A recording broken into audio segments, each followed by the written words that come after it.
भाई plan asset तो हर साल बढ़ेगा ना, हमारा इन्वेस्टमेंट है, तो इन्वेस्टमेंट में तो इंटरेस्ट, कैपिटल गेन सब अक्रू होता जाएगा।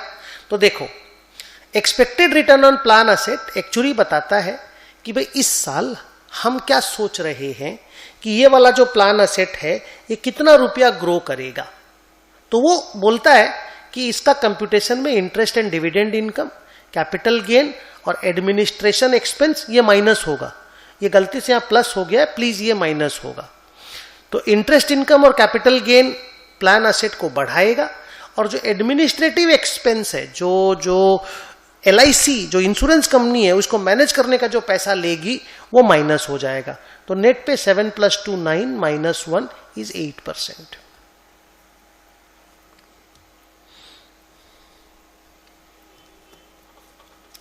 तो सर क्या एक्चुअली इतना डिटेल में कंपनी को बताता है कि आपका प्लान असेट में इतना रुपया ऐड होने वाला है और इतना खर्चा का माइनस होने वाला है? बिल्कुल, वो सारा डिटेल एक्चुअली पूरा रिपोर्ट बना करके देता है। आप जब फाइनल में जाएंगे, ऑडिट करेंगे ना, तो आपको पूरा दिखाई देगा, एक्चुरियल रिपोर्ट आप देख पाएंगे।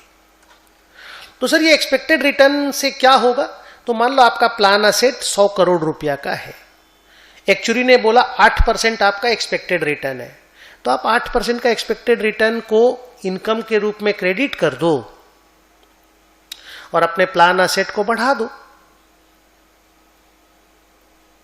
जैसे आप नहीं बोलते interest receivable account debit to interest account, वैसे ही plan asset account debit to expected return on plan asset 8 crore रुपया। तो सर इससे मेरा प्लान असेट अब बढ़ करके 108 करोड़ हो गया? Answer is yes. बट इसमें अभी एक कहानी बाकी है, एक्चुरियल गेन और एक्चुरियल लॉस का। इसमें कहानी ये है कि मान लो 108 करोड़ आपको लग रहा है, बट एक्चुअल में ये सब इनकम वगैरह थोड़ा ज्यादा आ गया, ज्यादा, और कंपनी का प्लान असेट का fair value end of the year 108 की जगह 109 करोड़ हो गया या 108.5 करोड़ हो गया।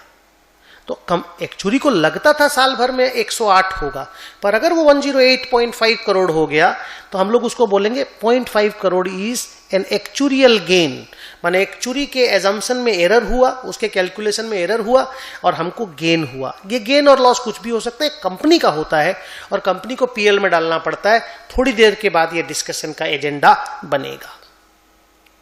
But for the time being इस expected return on plan asset का करना क्या है, इस 8 करोड़ रुपया का करना क्या है?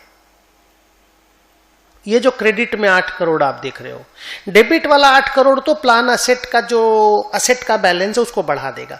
क्रेडिट वाला जो रिटर्न है ये तो इनकम है, PL में क्रेडिट साइड में जाना चाहिए, बिल्कुल जाएगा, बट PL के क्रेडिट साइड में नहीं जाएगा।